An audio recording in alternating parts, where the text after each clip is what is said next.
नमस्कार, मी रवींद्र देशेट्टीवार, गाव खेरगाव, देशमुख, तालुका पांढरकवडा, जिल्हा यवतमाळ येथील एक शेतकरी. मागील दिवसामध्ये माझ्या घरी दसपर्णी अर्क तयार केलं उन्हाळ्यामध्ये, आणि आता हे दसपर्णी अर्क मी वस्त्रगाळ करून आता हे ड्रममध्ये टाकलेलं आहे. आपण पाहतो की हे दसपर्णी अर्क आता छान प्रकारे वस्त्रगाळ केल्याच्यानंतर आता हे फवारणीसाठी आपलं तयार झालं आहे.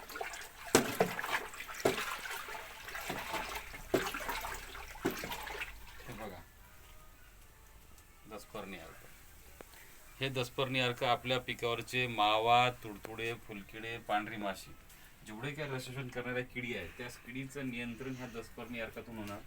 प्रतिपंप सुरुवातीच्या काळामध्ये आपल्याला फवारणी करताना 250 ml पासून आपल्याला हे अर्क घ्यायचं आहे, आणि अमावस्या आणि पौर्णिमेला आपल्याला हे फवारणीसाठी वापरायचं आहे, आणि 100 ml हे प्रमाण आपल्याला वाढवत जायचं आहे.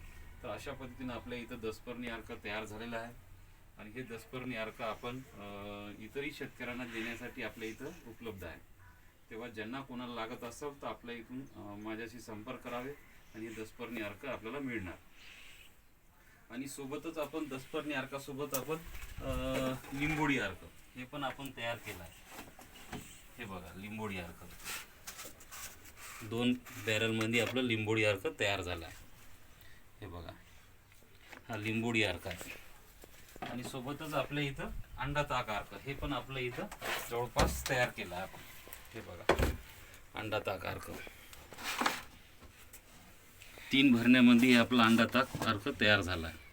हे बघा, 90 अंड्याचा आपण हे अर्क तयार केला.